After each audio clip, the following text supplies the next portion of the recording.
I'm back again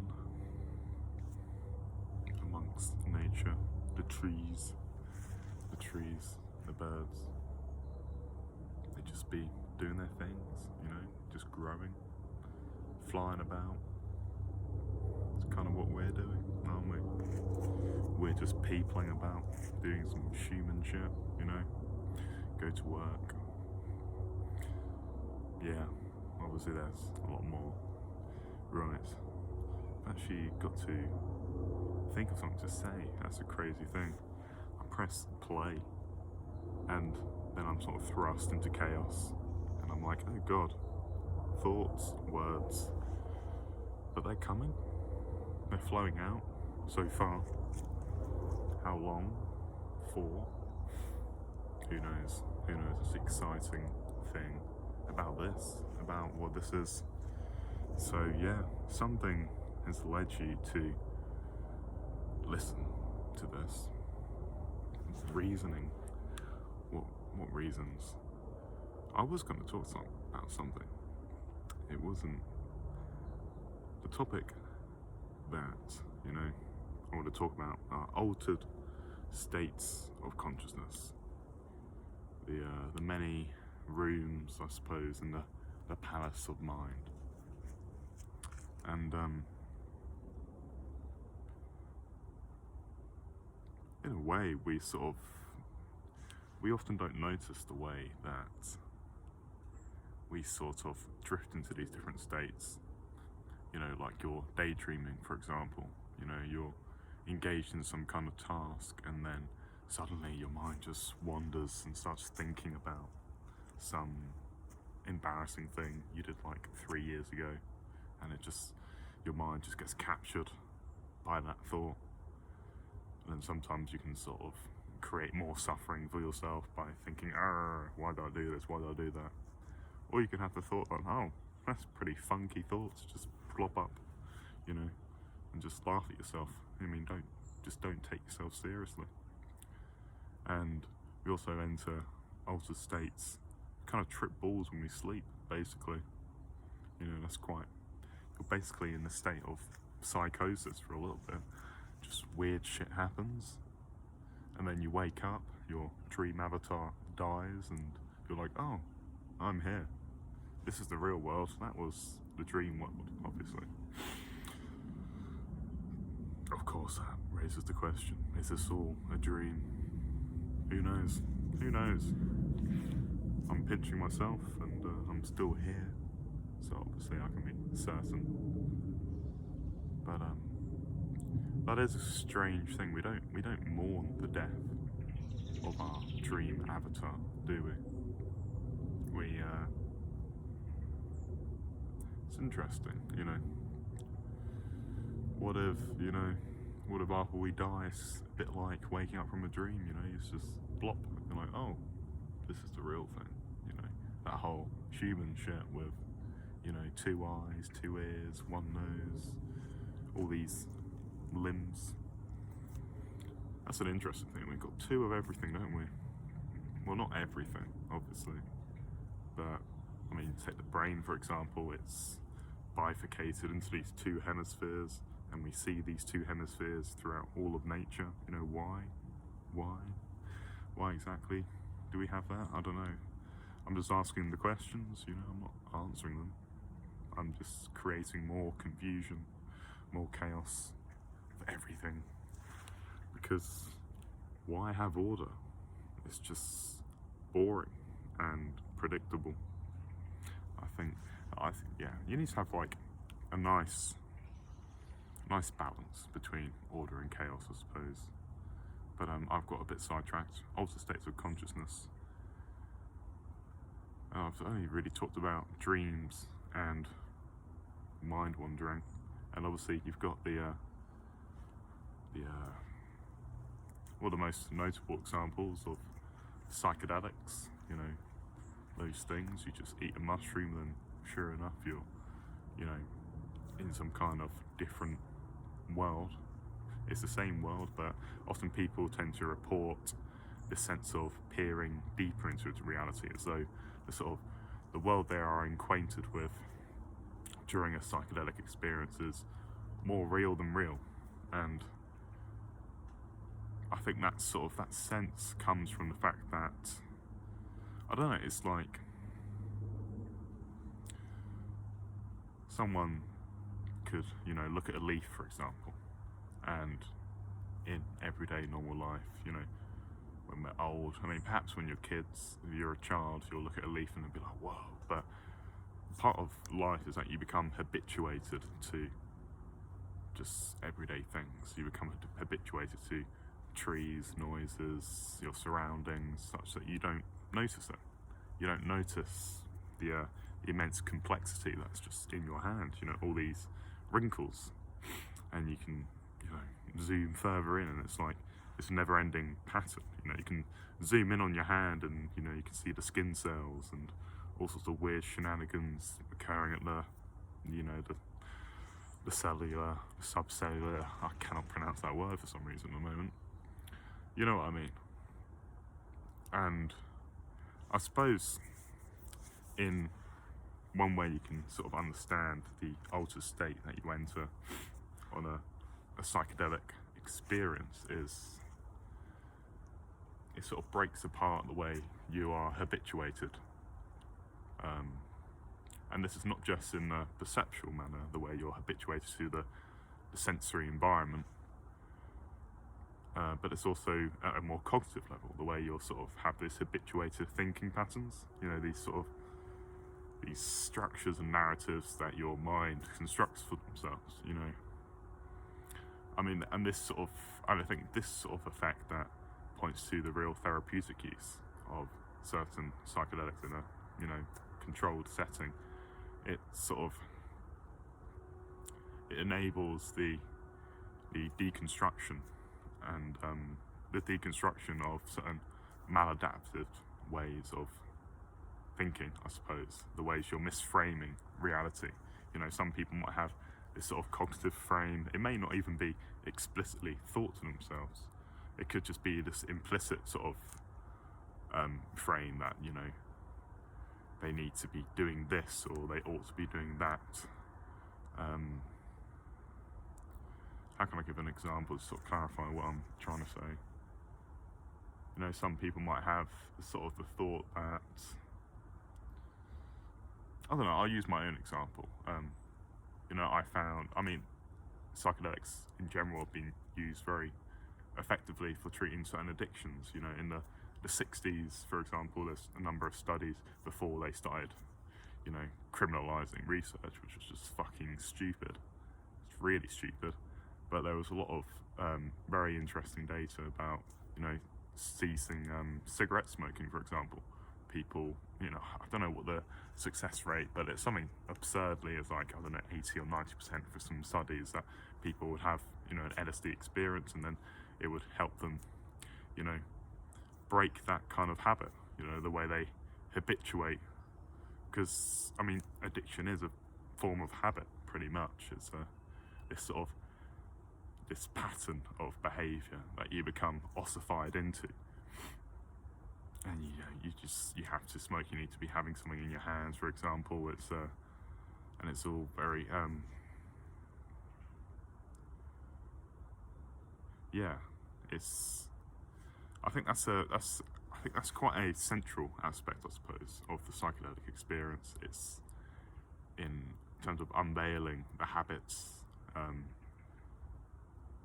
It installs more complexity, I suppose, because habits, they reduce complexity. You know, it gives you a regular pattern, a nice, comfortable, safe, reflexive thing. You know, makes you feel like you're in control, I suppose. And I suppose that's one of the pitfalls that many people can fall into when they go into a sort of a psychedelic experience, expecting to be radically in control of everything. As soon as they get the sense that, you know, reality is slipping away from them, you know, it's and they try and grasp on, which is, you know, often conceived as the ego kind of trying to cling onto itself, reassert itself on the world. This little voice in your head, essentially. But you know, like I talked about last time I was in the woods, you know, this voice in your head, the subvocal utterances, which, you know, for some people it's more of a pervasive presence. I say for me, after, you know, it's always there, obviously, and sometimes, you know, say when you're trying to go to sleep, you'll suddenly just start thinking, and you won't stop thinking. You'll be like, oh, this was great, well, I'm just going to roll with this, you know. But I'd say, definitely in my own experience, and I think I would probably attribute this to, you know, just a bit meditation, you know, to everything really.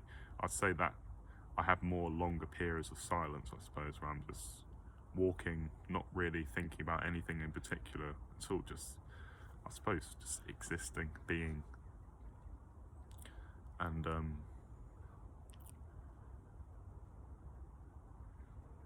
I suppose to tie it back to what I was talking about, one of the pitfalls of people sort of freaking out when they're in this altered state of consciousness, where the way they're ambiguating reality, representing it, is becoming slowly transformed. It now looks different.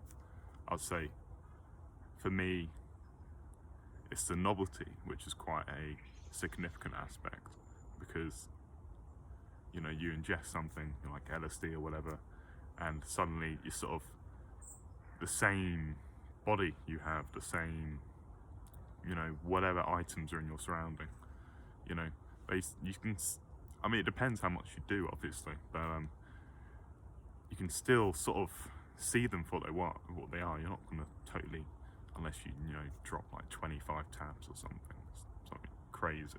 If you're into that kind of stuff, you're still, you know, able to look at your hand and say, oh, this is a hand, but you're now viewing your hand, this simple everyday thing that you're so habituated to, typically, you know, often sort of look at your hand. I mean, I don't, but now here I am.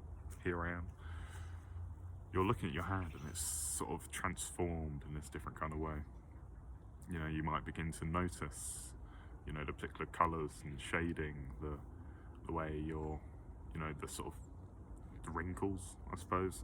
Isn't it that thing, how you can sort of predict someone's life expectancy from the wrinkles on your hand? Yeah, could be true. Who knows really.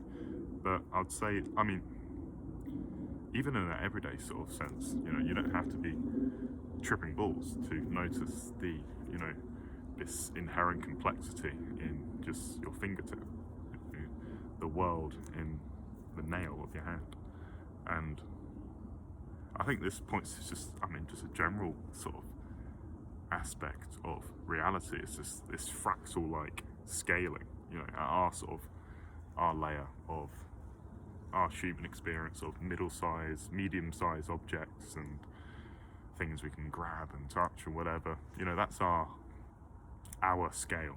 And obviously you can zoom out, view us from, you know, countrywide scale of, I mean, if you think of like the photo of like the Earth at night, you can see all the lighting of different countries and whatnot, which is sort of like this zoomed out perspective of civilization, I suppose.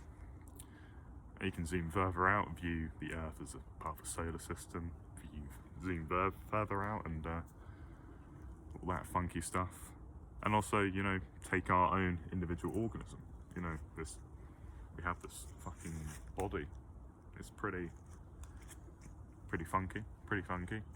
But another pretty just mad thing, and especially when you look into like research on the microbiome, which, you know, I think there's been research going on that for a while, but it's quite accelerating recently. But essentially, you know, we have this whole planetary ecosystem residing within our, you know, digestive tract, with like trillions of microorganisms just doing their thing, I suppose, doing their little, you know, evolutionary battles, you know, finding various niches and our colon, you know, digesting our food.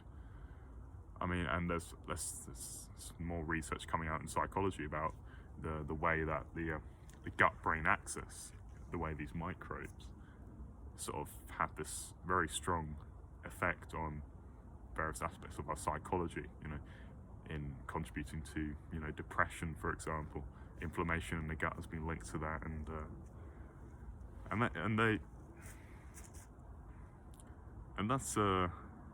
I suppose I mean, we all know what we talk about when we have intuitions, or like, or you'll feel sort of a bodily sensation in a particular situation. You know, say someone just, for some particular reason or another, you're sort of put off by someone, or, you know, for some reason or another, there's just something unsettling. And it's I mean, I guess when I've had that feeling, you know, you can't localize it to a particular spot on your body. Maybe, you know, it's a cringy kind of feeling. But I'm not saying this bodily sensation is what the gut is doing, but I'm merely just tangenting. Is that a word? A verb? I don't know. Perhaps I'm going to invent it. But our bodily intelligence, I suppose, it's an interesting one, because, I mean, take a simple motor action like the raising of a hand, the raising of two hands, for example. I cannot give you propositions, language, words to describe how I know how to do this. I just do it. I have you know, you might call it a procedural understanding. In the same way, you know, riding a bicycle, you know, we learned it at some point. You can't give this sort of, you can't give these words, these instructions. You know, some Martian came down and just asked you, you know, how do you raise your arm? How do you do that? You're just like, well, it just sort of just happens. It just happens. And my right arm raises, for some reason my left motor cortex is just, you know, firing off some shenanigans, and it just happens, it just unfolds. And the scary thing about this is that you can sort of you can pull this reasoning to something as rudimentary as a shift of attention, you know, this attention, this feeling of attention, which is like this foregrounding. I've talked about this before, this thing that sort of highlights stuff, emphasizes that. It emphasizes the particular aspects of your entire experience, your field of experience, subjectivity. But, you know, if I sort of do something as simple as just sort of switch between my two fingers, you know, I don't know why I picked these two fingers. I could have picked those or that. I could have picked anything, but I picked that for some reason. But to come to the point, you know, I can do that. I can switch from my left finger to my right finger to my left finger, but I can't give reasons why. It just happens. It just happens, basically. And it's all just happening. It's all just happening. And to sort of come back to, you know, altered states of consciousness, the main topic I was gonna talk about before I went on a nice ramble about stuff. Altered states of consciousness are basically just this kind of exploration of mind. And meditation, in the same way, is another kind of exploration of mind. And I would say, I mean, I'm going to talk more about meditation in future sort of rants. But it's interesting. Maybe you can understand a lot of your own life as a sort of exploration of conscious states, I suppose. You know, you put on a new song, for example, you've never listened to, and you're experiencing novelty. And you are kind of experiencing novelty all the time, every passing moment which changes is this new scene. It's a new screen of perception. It's a new frame, maybe. And like often when we get into these cycles, these ruminative cycles of every day being the same, everything's the same, everything's boring. I think part of that that trap that you can fall into comes from just neglecting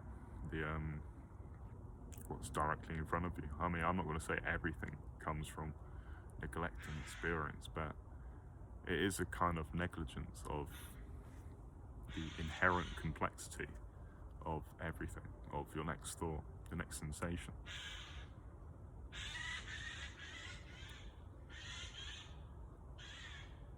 You know, like that bird, man's just fucking wilding.